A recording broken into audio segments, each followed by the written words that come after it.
Hey, what's good, man? How you doing, brother? All right. Hello, everyone, and thanks for tuning in. This is Scotty White of World Combat Sports. Today, I have the pleasure of speaking with U.S. Army boxer Diontaye Edmonds. What's good, man?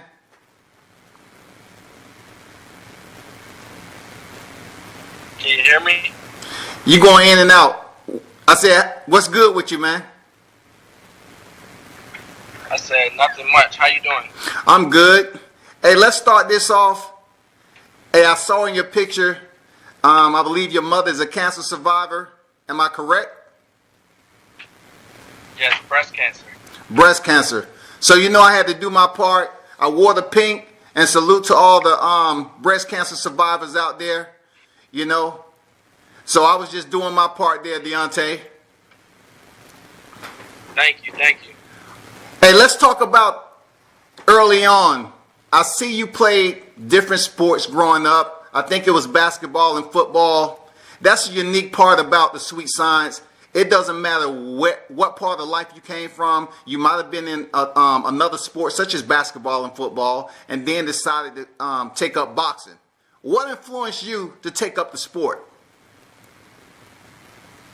Okay, so it all started with a dream.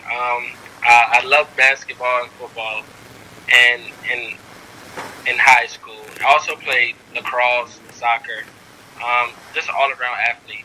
But boxing, I was going through a lot, like with my mom fighting breast cancer, and I had a lot of anger and tension built up within myself that I didn't know how to release it without targeting people, if that makes sense, like just having an attitude and showing it off to people, which wasn't the best way of me doing it. So one day I just so happened to go to on post. It's called Tucker Gym on Fort Bragg, and I was just up there one day, just hitting the bag, letting it go, and it just felt good, letting all that pain and frustration out of me, because being in the Army, and I knew she was going through what she was going through, but I couldn't be there for her because I also had a job that I had to do for myself. So it was just like, first I started off just punching the bag, and then it was we have events on post every third Friday of every month. It's a smoker. So it's like any soldier, any civilian, anybody that actually want to come on post and just box. You can go to the Sports USA, and they have events that you can just box whatever weight class. They line up the weights and stuff like that. So I was training with a coach, and he was like, maybe you should go fight at the smoker. And I was like, okay. So I fought my first fight here in North Carolina at the Fort Bragg Smoker on the Sports USA, which it was great. Unfortunately, I had got robbed from the win, from the victory. Even people after the fight, they was like, no, that decision wasn't right. But I guess they didn't like the way that I was boxing, because I was more of a punch and get out of the way type of guy. That's just the way I am. I'm going to go in this sport, and I'm going to land damage, but I'm not going to take no damage. Like Floyd Mayweather, he did it the best way. Let me ask you this, Diyonte. Hey, let me ask you this. We have a common, cross paths with the smokers. I myself did a smoker when I first joined the military. You are there, and you can be robbed. At that point in time, you and I both was kind of unfamiliar on how things work, and we kind of found out real quick that it's not by the book. You know what I'm saying? In the military, they want to teach you discipline and honor and all that. But when it comes to those smokers, it's all about who's popular, who has the more fights and so forth. Hey, speak on this. Coming from the sport basketball and football, and you finally took on the sport. Why did you join the U.S. Army? What led you to join the U.S. Army? Was it because, that was the decision you wanted to make to do better in your life? Or was it sort of like a parent's influence? Honestly, so my grandfather, he was in the Air Force, and he always used to have so much stories about it. As a kid growing up, I always wanted to join the military. I just didn't know what branch at the time. So I picked the Army. Number one, I'm from Philadelphia, but raised in Cambridge, Maryland, and it just was like it was a struggle. So, and I was just in the streets a lot, like with a lot of my friends and so forth. And so I needed a change. I needed something to change me as a person before I can change the world around me. So I was just like, I need discipline. I need more focus. I just need a better team, let's say. So I said, you know what? I'll join the military. And I had a younger brother, Diontaye Cropper. He was already in the Army. And I talked to him all the time, like, how is it what they say it is? And he gave me his perspective on how it was. So I was like, if he can do it, then that means I can do it. I see a lot of people that want to do something, but they don't know the right way to do it, or they're just scared to actually accept challenges in life. So I looked at it as more of a challenge for me.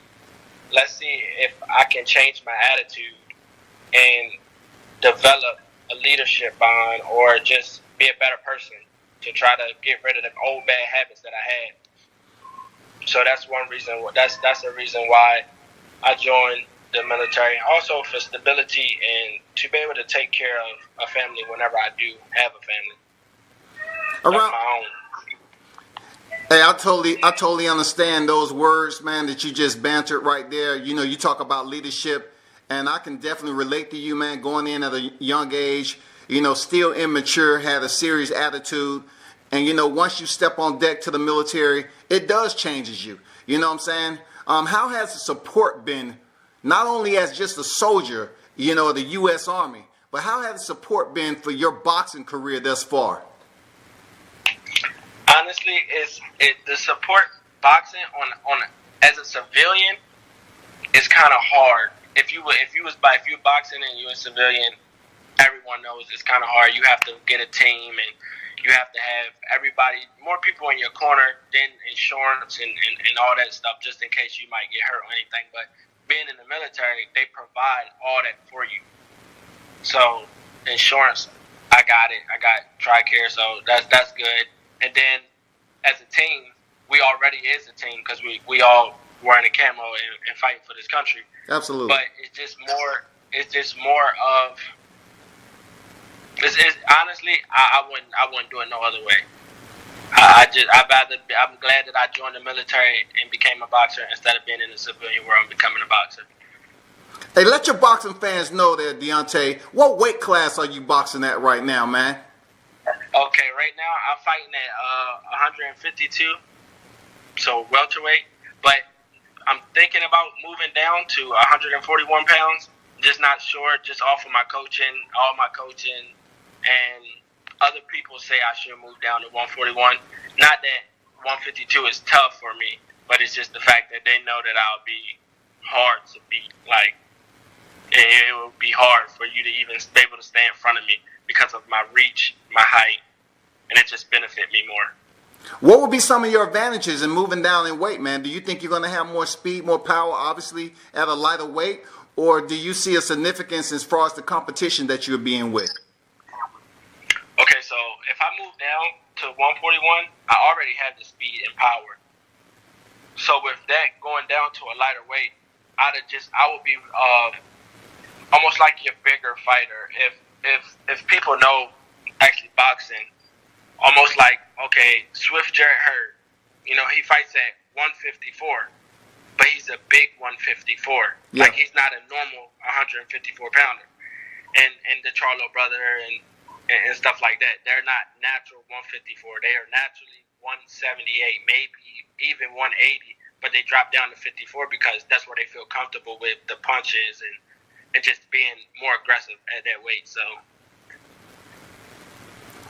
Hey, Diyonte, what's some of your strongest skill sets right now, man, that you feel is only going to get better as you get more experience in the sport? Okay, so for me, my movement is key. Like, honestly, it's hard to punch me. Like, my last fight, I fought at Tony Burgess' show, and I fought a kid. He was 154 pounds. I was 152 at the time, and I could hear him talking to his coaches. His coaches was like, "Stay in front of him, punch more," and he like yelled like, "I can't hit him, I can't touch him," like in the corner. So it made me feel good because I was like, okay, so he already frustrated because he can't touch me because I don't stand in front of you and just sit there. I'm not going to sit there and brawl. I'm not going to let you just punch me. I'm going to punch you and I'm going to move. My feet work is great. I'm more of an athletic boxer instead of just a boxer. I use my athleticism to get me to be better. So head movement is great. My feet work is great. Only thing I need to work on personally, I feel like just more punches because I'm more of a counter puncher. So I kind of wait a lot. Like I wait. It's times where we just sit in front of each other and I should be punching, but I be waiting for you to punch. That way I can make my move and do what I want to do, what I feel comfortable of doing. Hey, make no mistake about it. The genesis and what you're understanding right now is to hit and not get hit. It should be in everybody's radar. You know what I'm saying? It should be on every boxer's radar because you in there to take as less punishment possible and have an extensive boxing career. That's what it's about. And also shout out to Tony Burgess. You know, Tony Burgess Gym. I spoke with him, good guy. And, you know, he's doing big things out there, steadily growing in the sport. Now, is there a professional fighter right now? Well, let me back up. Right. You say you're training for the U.S. Army boxing team. Speak on that. Let your fans know how that's been going. I saw you yesterday. It's been a long time since I did road work, but you was out there running, man. It seemed like it wasn't even anything to you. You know, you got gas tank for days. So how's that training process going there, Diyonte? Okay, so All Army boxing team, it all started off as honestly a dream. Like I just heard about it all the time. You should try out for the All Army boxing team. You should try out for the All Army boxing team. I didn't know how to go about it, so I had a coach that actually was on the All Army boxing team back in his time, Coach Chris, and he was like, "Hey, they having tryouts in August. Just fill out an application, tell your commander, and get him to sign off on it." So me personally, what I did first was I had to make sure that that's what I wanted to do. So I trained every day, like nonstop. It wasn't a day that I wasn't in the gym. I'm the first one in the gym, and I was the last one to leave every day. Even when I leave the gym, I will go maybe do a 2-3 miles just to make sure that I'm outworking everyone else. So me personally, it just was like, why not try to be a part of a bigger team than what you already in? So, and I know that I'll be up against better fighters. That's going to only better myself, make me better. So I was like, sure, why not? Even if you fail, you got to keep going. You know what I mean? You can't just give up once you fail once. That's just only going to make you stronger. So I was like, okay, let me go try out for the All Army boxing team. So I filled out the application, and just so happened, one of the coaches follows me on Instagram, and he seen that I was in the Army, and he inboxed me and said, "Hey, you should come try out for our All Army boxing team." And I was like, "Hey, well, I already submitted my application. I'll be there in August." He was like, "Wow, that's great. I'm looking forward to seeing you, meeting you, because I see what you're doing, and you're doing a good thing." So it just like, it all started as a dream, and I'm bringing it to reality. Like, if you want something, you just have to go get it. You can't be scared to go get something, because if you are, you'll never get where you want to be in life. And that's with anything. That goes with a job or just school. Like, if you want a degree, you can't keep saying, "Hey, I want to do this, I want to do that," if you're not putting forward to doing what you want to do. Like, almost every day, I write down goals that I want to do just for that particular day. Like, this is what I want to do today. And I make sure I get it done. Even if I can't do it all, I try to do as much as possible. Sometimes I give myself too much things to do at once. But that's good for me, because as long as I keep giving myself more and more, that's the more and more that I want to go get it. Hey, very honest assessment there, Diyonte. Yesterday when you was doing road work, man, you say you won't be outworked. You know what I'm saying? That's already showing a testament that you do have the motivation to get out there, just not when it's time to train boxing, but on your own to make it happen. Can you let your boxing fans know what's your training regime like? You know, you active duty, and you still in the sport of boxing. Like, what's your training regimen like?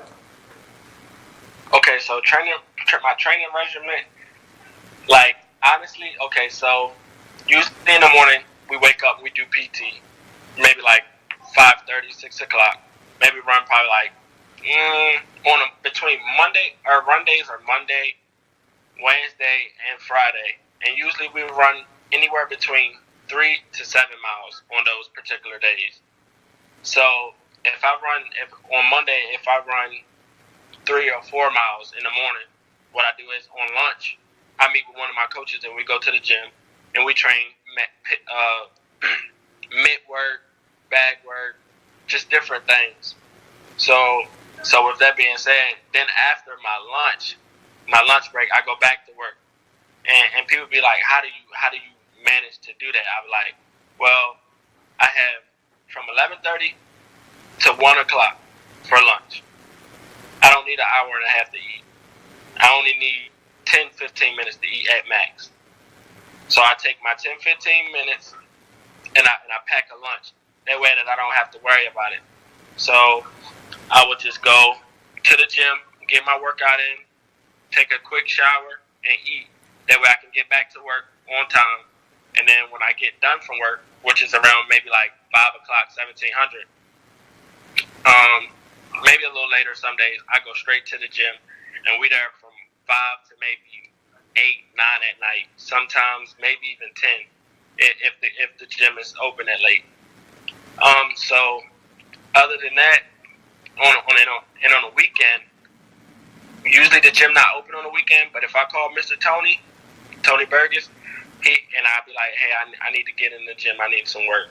He will gladly open the gym. He loves his boxing gym, and I love that gym.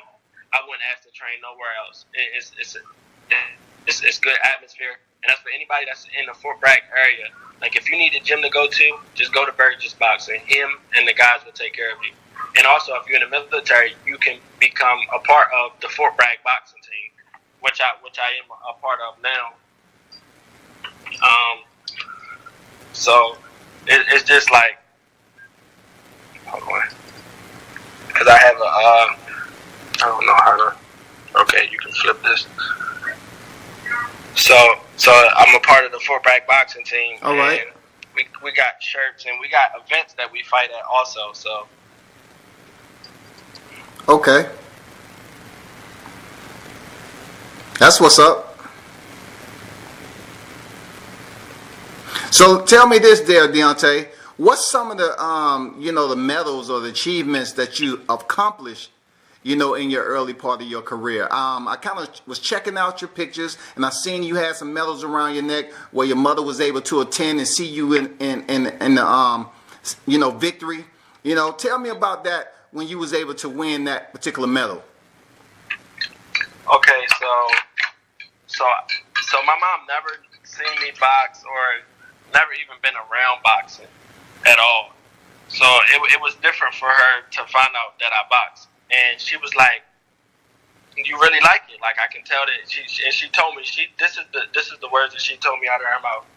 Because there's times where I question myself, like, can I really make it? Or I mean, it's just a lot going through my head. So she was like, "Just promise me this. If you do it, just make sure that you do it. Put everything that you got into it. Don't just do it just to have fun. If you want to make it, you can make it. You meant to be something in this world, so go get what's yours." So that's the reason why I never stop. Because at the end of the day, I tell her every day, I'm fighting for her. Because breast cancer, most people think that it's just chemotherapy and it's over with. That's an everyday fight. Like, it's never gone because it can always come back. And she came to Fayetteville, North Carolina, to what June 23rd at Mr. Tony's show. I fought, and she came, and it was. She brought my little sister, my dad, and my other sister. And it was just, it felt so good for them to be there to actually see me fight. So all in my head is, I can't lose. Like, I can't lose at all in front of my mom. And I got to make her, and another thing is, I have to let her know that I'm not taking punishment doing it. So when she seen that the dude couldn't punch me or he couldn't hit me, she loved it even more because she was like, okay, well, now I know you're just not sitting in here and somebody just punching on you. And that day I had won this medal right here. All right. So I won this medal at Mr. Tony's show, and I won this medal, first place at, I think it was a smoker actually that I won this at. And then we had one thing for my unit. It was for boxing, and I won this one. And then I won this trophy at the Junior Olympics. When was it? I won first place for my weight class. All right, congrats, man. That's what's up. Yeah, for the Junior Olympics, which was tough, because I just didn't fight one fight. The tournaments or the actual fights, because you have to be on weight for every fight. Yeah. Like usually on a regular just one day fight, I just have to be on weight for that morning, and then I can eat anything I want. But for a tournament, I still have to watch my weight because I have to fight again the next day to win the championship. And that particular fight, I fought in the championship bout. I fought a guy. He was actually heavier than me. He was 159 the next day. And they asked my coaching, did I feel comfortable with fighting him for the championship? Because if not, I would have won regardless, because he wasn't on weight. So I told myself, yeah, why not? I'll take the challenge. Okay, he's 159. I spar guys that's up to 178. Yeah. Some people even 180. I spar people that's bigger than me, smaller than me. It don't matter. So with that being said, I went in there, and I was kind of nervous, honestly. I was nervous. I got in the ring, but I had a guy named Diyonte. He just had his pro debut. And I tell him, like, I was like, hey, do you ever be nervous before your fights? And he was like, all the time. He told me a little trick to do. He was like, don't look at your opponent. Turn your back to him. Look in the corner, close your eyes, take a deep breath, and turn around. And I guarantee you, all that nervous will go away. So that's exactly what I did. I got in the ring. I did my little circle and waved to the judges and stuff. And then I looked at my opponent, and I could tell he was just looking at me like, I'm going to kill you. Yeah. So I was like, oh, okay. You look like you're more than 159. You look like you're almost 165 if you ask me. So I just went to my corner. I looked at my coaches, and they was like, you got it. And I closed my eyes, took my deep breath, and thanked Ally. And I turned around, and I was never nervous. But usually for me to actually get into the fight, like, it all started off good. But for me to get in the fight, I have to get punched first, if it makes any sense. I don't know why. It's just like I have to get hit because I have to see what you bring into this fight. Yeah. So 9 times out of 10, I don't let you punch me first, though. The first punch always hurt. It don't matter who it's coming from. So me personally, I come out, and I'm going to punch you first. That's just how it's going to go. And then when you get your punch back, I'm like, okay, well, now I know what I'm working with. That's all you got? Okay. Yeah, you might want to come a little stronger than that. Yeah. And then the guy that I fought, he just had switched over from MMA to boxing. So he was like more of an aggressive type of fighter. He was like a different type of fighter that I never fought before. So it was like a challenge for me because he was pushing me around because obviously he was the bigger guy. So he was pushing me around, being aggressive, but I never let it like scare me. I never let it take over. Never let him took the fight from me. And I stayed to my game plan, moving, keep with my feet work. And the footwork that I love the most is when Muhammad Ali, when he backs up and he like does the I don't know what to call it, but it's like a bounce. And I love that move. Like that's like one of my favorite moves because it sets you up for you to if you see me doing it, you're gonna want to pressure me and throw your right hand, and I already know it's coming if you're right-handed. So I see it and I go underneath of it, and I just check hook right hand, and it works every time. I haven't had it fail yet. Hey, that's what's up. It's always intriguing to hear the backstory. You know what I'm saying? Especially from boxers like yourself that's still on the grind, man. You're still growing in the sport. So, this is why I love what I do, because you get to hear the stories like yours, especially, you're not a full-time boxer just yet. You're still, somewhat obligated to the U.S. military. So it's very tough, man. But the good thing about it, y'all constantly have athletes switching in and out. Like, you only have a duty station for a certain period of time, but yet you still have more coming to the base, and you can get that work, And like you said, you're currently training periodically at Tony Burgess' gym, which is awesome. I mean, that's going to be a steady rotation for you. Hey, when is the calendar date, man, for you to step in and start this tournament for the All Army boxing team? So our tryouts is I leave tomorrow. I leave Fort Bragg, North Carolina, and I go to Camp Huachuca, which is in Arizona. So I leave tomorrow. My plane leaves at 6 o'clock in the morning. It's going to be my first time flying, too, so I'm kind of nervous about that. All right. That's your first time flying, man. So if you flying out tomorrow, what is the recovery period once you touch down in Arizona? Like, do you have like 4 days, 5 days to settle in, or what? I think they give us. I think training don't start until the 1st of September, if I'm not mistaken. I think that's the first day that we're going to actually start training, and it's like trials. So the first week or two, it's just like road work. They want to see who's in shape. That's all because when people don't think, but fighting for 3 minutes, 3 rounds, it's a long time. It's a long time to be standing in front of another person that's actually throwing punches back. So with that being said, it's just like the first 2 weeks, I think it's just road work. And then they'll do individual coaching, probably grab certain guys that they see potential in, and be like, hey, come here, let me show you this, You do your own. They have workout plans for us. And then I think like 3rd week, that's when it gets like sparring. And so it's people coming from everywhere. People coming from Germany, Korea. It's people coming from every base. Anybody who in the Army can sign up to try to make the All Army boxing team. If you can, Diyonte. Hey, Diyonte, if you can, I know you're going to be busy, in the heat of battle and competition. Training for those type of teams, competing is always going to be, tight. It's going to be competitive. Because everybody's trying to, especially in the military environment, they're trying to achieve that goal. So, kind of keep World Combat Sports posted, man. I would definitely like to see or hear what's going on with your progress over there periodically.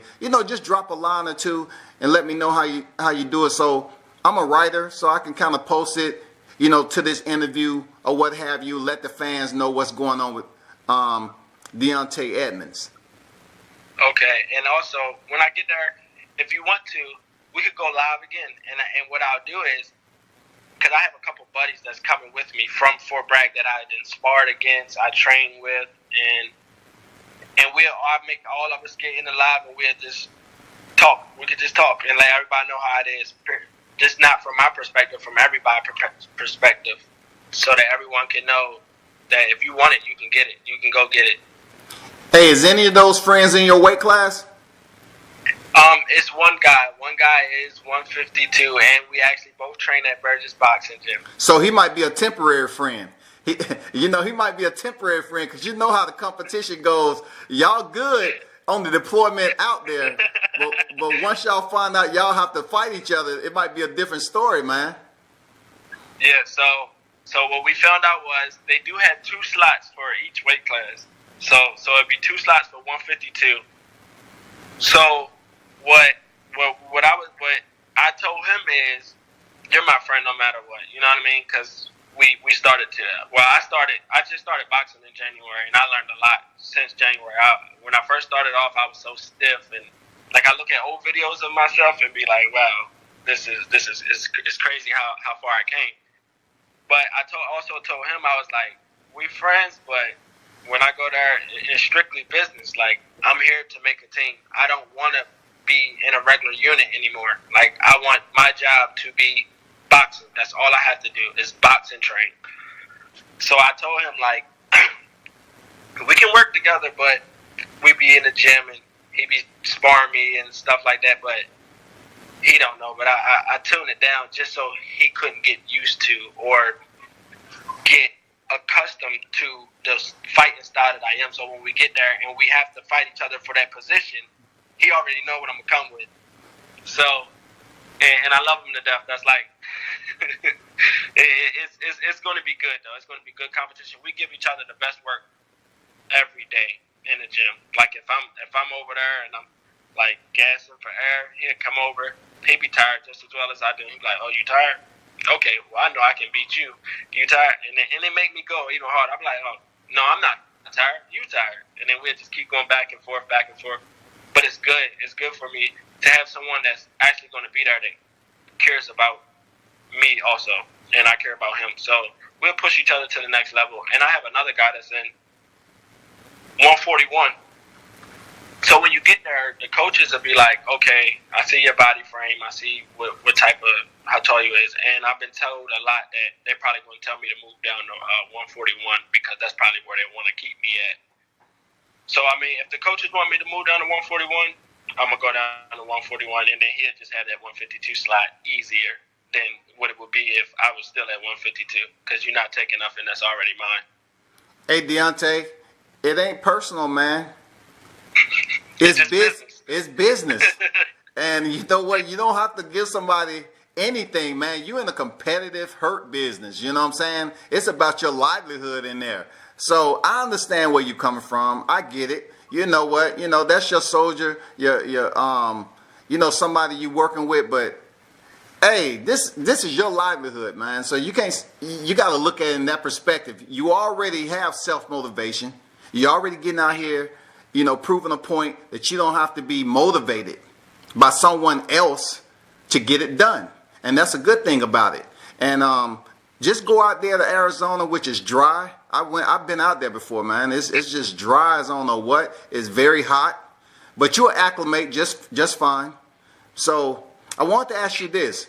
Who is someone in a professional level that you emulate your style after? Is it any type of fighter right now that you say, you know what, I like his fighting style or whatever? Is it any particular boxer that's out there right now? So honestly, the way I fight, I try to I don't just want to be one type of dimensional fighter. I take something from everybody. But if I would say feet work and moving wise, I'm going with Lomachenko. He is an amazing athlete. He's not even just a boxer. Like, people don't know his background story. He did ballerina also. His dad made him quit boxing for like maybe 2 years, 3 years, and just do ballerina. So his feet work and his angles is just amazing. It's hard to do. People don't know how to do it, but you can train to do it. But my favorite fighter right now, I will say, is Errol Spence Jr. I love Errol Spence Jr. because he's actually a dog. Like he gonna go get his. Like, and he's humble. That's the the best thing about him. He's humble. Hey, Diyonte, he's a humble savage, though. Yes, he is. He's a humble savage, man. Body snatcher. I like Adrian Bronner also, but and people don't like him because of his mouth. That's the most thing I like about him. Honestly, I love the way he talks to people and let them know, like, even though he may not be the best, but his mindset makes him the best. Because you can't take nothing from him. He won't let you. And that's the type of mindset that I want to have. But I just want to do it with being humble. I don't want to be like him. I don't want to be as mouthy as he is. And I have a quote that I actually always say, and it's stay humble because it's only the beginning. And I live by that. And I also, like, I have my own thing that I have going on. Hold on. It's for all my boxing fans that want to know what this means. It's lightning bolts, but I call myself Black Lightning, and I even got it on the shirt. Stay humble. It's only the beginning. All right. And I got that name. I actually got Black Lightning from, most people don't know, but it's a Netflix series called Black Lightning. It's a guy. He was a black guy, and he worked at a school, but he was a superhero, and his students didn't know he was a superhero. Somebody just commented my what I always post to Jawan Briggs. He just the lightning bolt and the 8 in the boxing glove. That's my own thing that I started. But he was actually more into helping people, and that's what I'm actually doing it for. Like I don't wanna make it in boxing for myself. I want to make it in boxing to show people if you want something, you just have to go get it. And it's not like I've been doing it all my life, so they be like, well, you have to be boxing or playing basketball all your life to make it. No, you don't. I know people that started boxing at the age of 22. Ray Mercer, and became a champion. He started at 22. He started in the Army too, all Army boxing team at the age of 22, and he made it big, became a champion. I think it was WBO, if I'm not mistaken. Champion, and it's just like, I want to help like the kids, give them a positive role model to look up to, because that's my biggest thing. When I was growing up, I really didn't have no one positive to look up to, because everybody was in the streets doing what they do or whatever, which I don't knock, because I mean, you gotta get it however you live. Yeah. So with that being said, I just want to actually make a difference. Like me and like 5 of my friends, it was maybe July. I went home in July. We had a back to school giveaway, and we gave out 100 book bags and filled with school supplies. We had hot dogs and hamburgers for the kids, and it was just like one big day. And that day, it touched me. It touched me like spiritually. Like I was so happy that I cried. I honestly cried, and I was like, and my friends was like, "Why are you crying, bro? What you supposed to be happy?" And I'm like, "I am happy. There's tears of joy, because we didn't have nobody doing this for us as kids growing up. So, and we're doing another giveaway come Christmas time. We're gonna do a kids giveaway. We're gonna give away toys for kids, probably from like elementary school, maybe like ages 5, 4 to maybe 10, 11, maybe around there. We're just gonna give kids kids. We're gonna give the kids toys. We haven't made a date or whenever we're gonna do it, but we're gonna do a toy drive. We're gonna take donations from whoever want to donate to that fund. But we're not like with the school supply. We did it all from our own money. We just say, hey, we're gonna go to the store and we're gonna buy what we're gonna buy. So it was me, my brother, and my other friend. We did it. And at first, I asked my other friends. I was like, hey, do anybody want to help me? And one of my friends, longtime friend, Diontaye Brooks and Marshawn Bonner, they was like, yeah, I got it. We need to give them book bags. You can't give them school supplies without book bags. I didn't think about that. I just was going to give them whatever I could. Yeah. So he was like, we're going to buy book bags. I was like, okay, how many are you going to buy? Because I thought he was going to go like to Walmart and buy book bags. I was like, they're expensive. But he went on a website and we found book bags for cheap. And he bought like 100 and some book bags. So then I had to go back to the store to get more supplies just to put back and put in the book bags. And it was just an amazing event. It turned out good.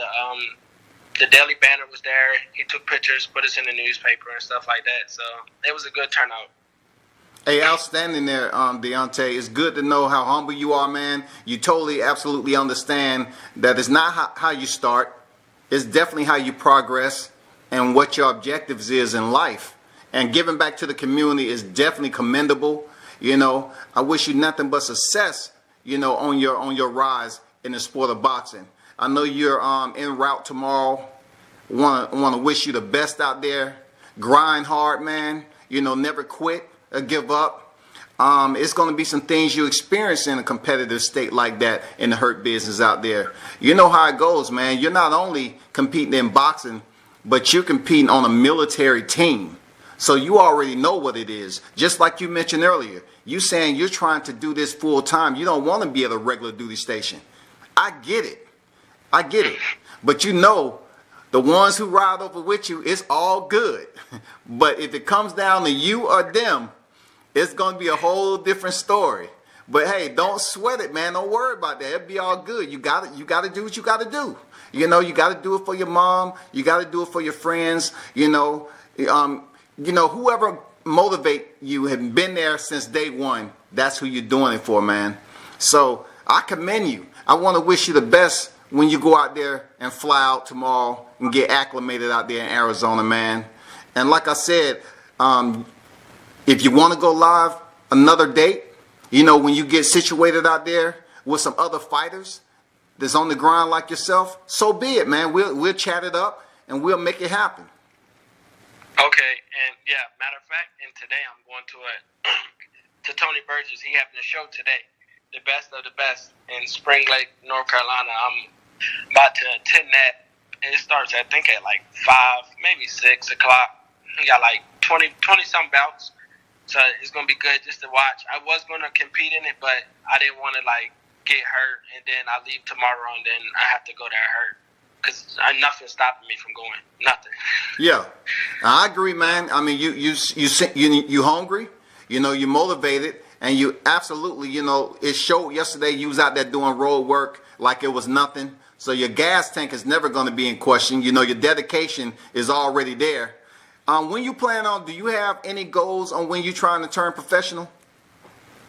Honestly, okay. So right now my goal is to make the WCAP team, which is World Class Athlete Program. That's the Army's team for boxing. That's my first short-term goal, which is when I go to All Army, they pick a few guys that they want to represent the Army, and we're going to go fight at the Eastern Qualifiers in Tennessee, which is a big tournament. I know a lot of people know about it, which is going to be a real good tournament. So I want to actually try to make the Olympic team in 2020. So okay. After the Olympic trials and see if I make that team, I'm going to go pro after that. So I give myself 2 more years of just grinding hard, nonstop, and just digging in, put my feet in the dirt and just keep going. Don't let nothing stop me at all. And then if once I make the team, and obviously, I'm going to say once I make the Olympic team, because I'm going to speak it into existence, then I'll know that I'll go pro. And it'll also turn my pro debut in from making probably nothing to something off of just one fight. Because if you went to the Olympics and you made a name for yourself, your pro debut, you can make 6 figures off a pro debut.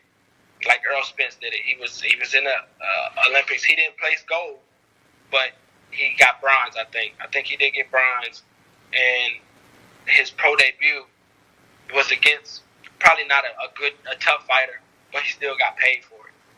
So it also gives you the opportunity to meet like certain promoters like Top Rank and people like that to have in your corner, because that's what all matters when you go pro. It's not actually what you know, it's who you know at that point.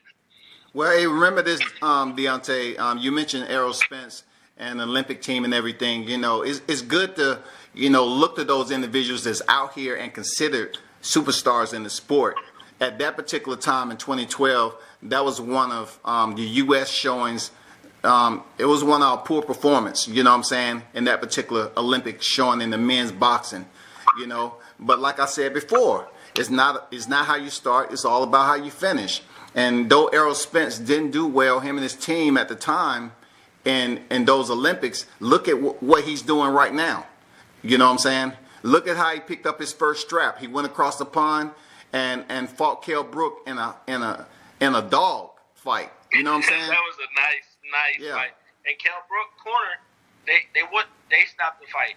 Yeah. Kell Brook wasn't done fighting. he was never done fighting. He never wanted to stop that fight. He was upset, but your corner know what's best for you. So it's like, if they know you taking too much damage, hey, let's just stop it before it get too bad. You'll live to fight another day.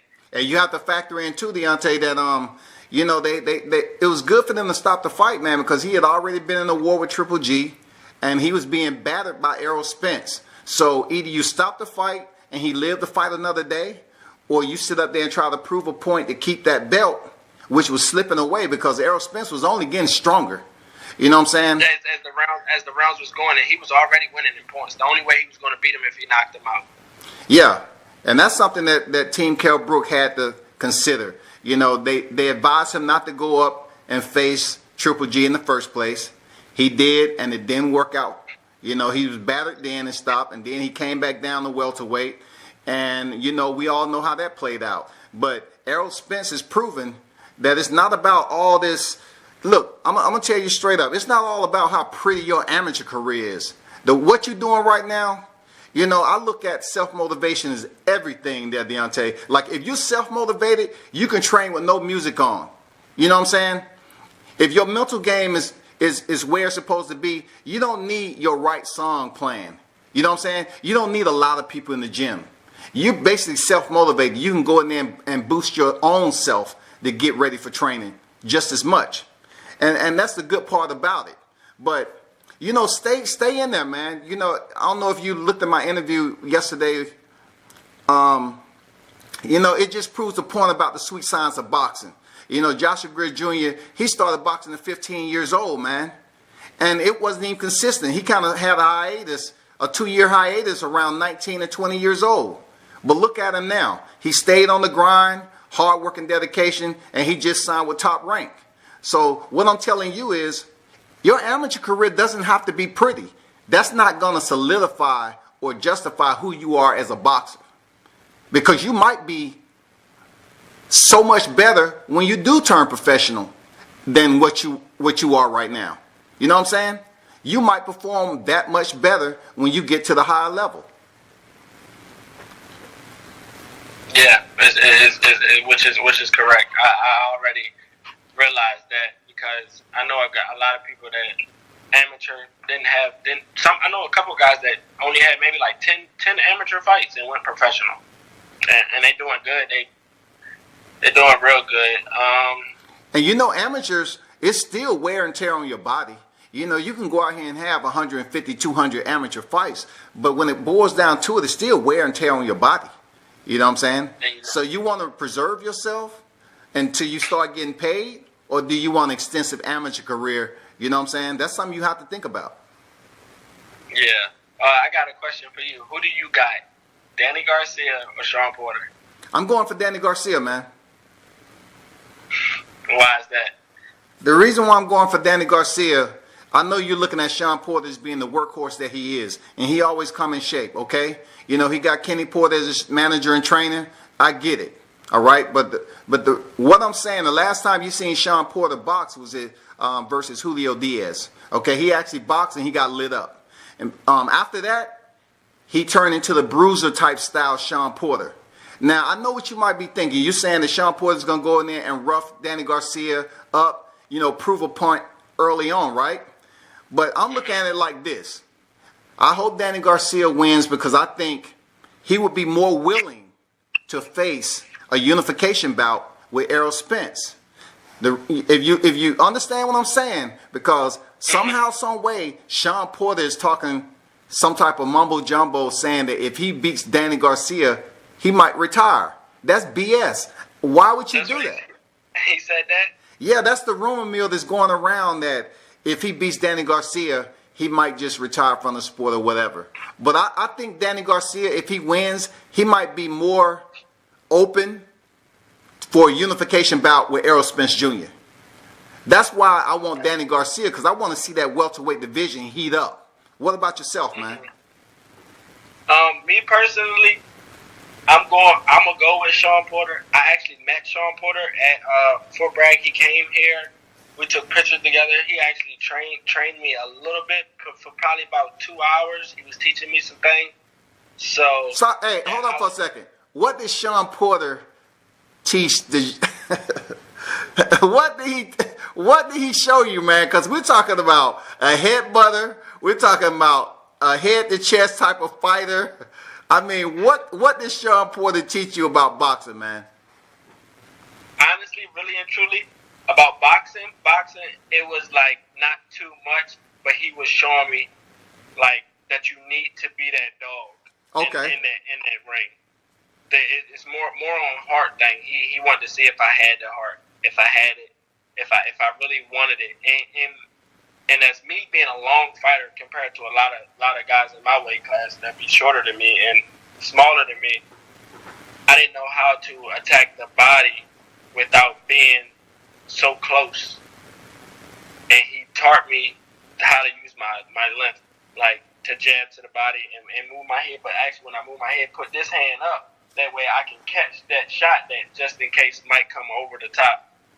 And he was teaching me that because he was like, okay, if you jab to my body, what you think I'm going to do? And I didn't know. And he was like, I'm going to just come over the top because when you jab to the body, you got your head straight up. He said, tuck it down a little bit, put your hand up. That way, if I do hit, it only hit nothing but your glove. It don't hit you. Hey, with Sean Porter, it's kind of hard to jab to his body when his head is in your chest. You know what I'm saying? I mean, and that's the only reason why I feel like Sean Porter, if he fight like that with the headbutt and the aggressive style that he fight, I seen the way Danny Garcia fought Keith Thurman, and the way that Sean Porter fought Keith Thurman. Sean Porter could have won that fight. I feel like the points should have been closer than what it was. But Danny Garcia, he didn't show me nothing against Keith Thurman. It's like he was timid. He was like kind of like sitting back, waiting on Keith Thurman to throw a punch. But they say Keith Thurman does hit pretty hard. Yeah, he's legit there. You know, he's legit, man. You know, Keith Thurman, even though his hiatus and everything about him ducking and all that, you know, Keith Thurman's still a competitive fighter. He just, you know, he got married, you know, and so forth. He's been handling his personal business, but now he's back in training. He is still the mandatory for the WBC. So once he returned to the sport of boxing, either Danny Garcia and Sean Porter is going to have to come see Keith Thurman. You know what I'm saying? And Keith Thurman is still the WBA super title holder. Manny Pacquiao is the WBA regular. So we're going to see all that play out in the next year or so. I'm not sure how many tune-ups Keith Thurman is going to have when he returns, but it's going to definitely be interesting. You know, I got to ask you this. How do you see the fight playing out? Do you think that Sean Porter has the capability of stopping Danny Garcia?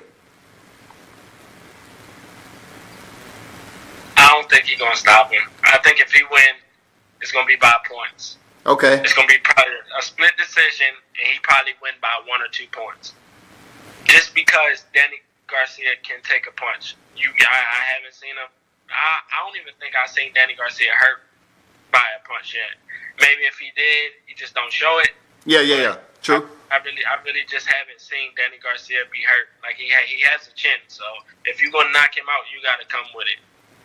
Yeah, and I think with the Keith Thurman there, you know, it's one of those fights that I seen Danny Garcia out of range when he was shooting that counter overhand right. You know, with Keith Thurman, he would just tuck his chin, and then he'll try to time Keith Thurman coming in. And a lot of times, Keith Thurman would just kind of bait him. You know, he would flinch and act like he's coming in when he was against the ropes, and Danny Garcia would throw that overhand right, and he would miss because he's outside the range. And he would step back and hit him with the uppercut every time. He was stepping back and hit him with the same uppercut the whole fight. I watched that fight over and over and over again. I was just wondering why Danny Garcia, like, even his dad was mad because he wasn't fighting the way that he needed to fight to win that fight. That's the one thing about the hurt business, man. You know, when it comes down to it, everybody has a plan till they get punched in the mouth. And, you know, I mean, that's just the way it is. And you're talking about 12 rounds, high tier, high caliber fighters. Hey, since you campaigning at that weight, and we about to roll, man, since you campaigning around the welterweight, who is the best welterweight right now? Who is the best welterweight fighter out there right now? We're not talking about pictures. We're not talking about Sean Porter showing you how to headbutt when you're inside. who do you have right now in the welterweight dynamic between at 147 or the 154? 147? 147. Me personally, 147. I'll go with Earl Spence. Okay, all right. I'll go with Earl Spence. Who you got? I'm an Errol Spence. Errol Spence is my pound for pound. I mean, I'm an Errol Spence. I'm not sold on. I know Bud Crawford was unified, okay, at 140. I get it, but he's still unproven at 147. Period. And not take anything away from him, but he did go like 9 or 10 rounds with Jeff Horn. Terrence Crawford is a different style of fighter. Yeah. I love the way he fight. Like he's actually a good fighter, and I didn't even know he was a good fighter until someone introduced me to him. Because when I was like, Earl Spence this, Earl Spence that, Earl Spence this, Earl Spence that, they was like, you must don't know Terrence Crawford. I'm like, well, who's Terrence Crawford? He started showing me Terrence Crawford. He'll fight you orthodox or he'll fight you southpaw, and he's like a slick kind of fighter. Now for him and Earl Spence to fight, Earl Spence is a body snatcher at 147. So I don't think he'll take too many of them body punches. And Jeff Horn, he just was a title. He just had the belt. He wasn't. I don't feel like he deserved that belt at the time. He just happened to find somebody who he fought. Who did Jeff Horn fight for that? I think was it vacant? I think that belt was vacant, and they probably just put anybody up against somebody to try to get the belt, and he come out with the victory. Jeff Horn, him and Manny Pacquiao. You remember that? Yeah, him and Manny Pacquiao. So when Manny Pacquiao defeated Lucas Matisse, Jeff Horn turned around and said he wanted to run it back. So nothing has come with that yet. They're not trying to fight Jeff Horn because it's just basically not a money. It's not a ticket seller. And also Manny Pacquiao, he's been fighting outside of the U.S. right now. He's on the backside of his career in politics, so he's really trying to get a big name.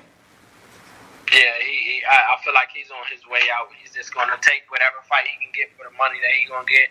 Because what he is, he's probably making a lot of money for wherever he fights at right now, just because of Floyd Mayweather, and he made a name for himself. And he actually the mayor of wherever he's from. I forgot where Philippines. He's from. He's the mayor there. So it's like, hey, he's just doing it on the back end. I just feel like he just one of them fighters that don't want to give it up yet. True, and we don't want to see him overextend. Hey, do you have any last words for your fans where to follow you at on social media, man, so they can kind of stay tuned to your journey as you go up here and compete for the All Boxing Army team? Just for my Instagram is D, and then it's my last name, Edmonds, EDMONDS 215, and that's on Instagram. If you follow me, I'm gonna follow you back. You show love, I'm gonna show you love back. I just stay motivated, keep believing in me, push me even when I'm not gonna stop pushing myself, but give me some encouraging words, even if it's not on a video that I'm making or going live. Just shoot in my inbox. You can ask me any kind of question you want. It can be about life. It can be about boxing. It can be anything. I just want to be a helpful person. And on here, obviously, my name is Diontaye Edmonds, which is my name. So you can follow my journey on here. I will be posting stuff on my Instagram and my Facebook for anybody that want to stay along and follow my journey. It's a long journey, but we're gonna make it. We're gonna make it happen. Hey, absolutely. And boxing fans, there you have it. Diontaye Edmonds, solid interview, my brother. Hey, best wishes to you out there. Stay grinding. Hey, and salute to you, soldier. Keep on doing what you do. Thank you. All right, I'm out. World Combat Sports. Hey, thank you all that tuned in to the thread. This is World Combat Sports. Be sure to follow me on all social media networks. And also, I have an interview coming up this Wednesday, and it's dealing with street fighters, the CEO of Street Beefs. I'm going to talk with him, something I've been wanting to, do an interview with. His name is Chris Willoughby. That's going to be extremely interesting interview. Thank all of you that jumped on the thread. Thank you for your support. It's much appreciated. And be sure to join in with the interaction when I'm on here talking combat sports, boxing and MMA. That's what I'm trying to do. Just gather the fan support and everything, and just have interaction and talking about combat sports in general. So pass the word. I am still looking for a different orientation of fighters. If you know some female grapplers, boxers, MMA, mixed martial artists that's out there, turn them on. I want to be diverse in who the audience that I'm speaking with right now. So I definitely want to speak to some of the female fighters so you can, kind of spread your fan base out here. Yes, it's a male-dominated sport, any way you look at it. But when it comes down to it, any exposure right here on social media is good exposure, especially if you coming up, you on the rise, and you're trying to get your name out there. It doesn't matter. It takes a lot for these fighters to get exposed with huge networks. You have to have somewhat of a sensational record. You have to be a very popular fighter. Your name have to be, in the heat out here. It has to be radiating across the media outlets for them to even consider to have you on. So think about World Combat Sports, and let me give you an interview. Hopefully you appreciate the content. Until next time, we'll talk.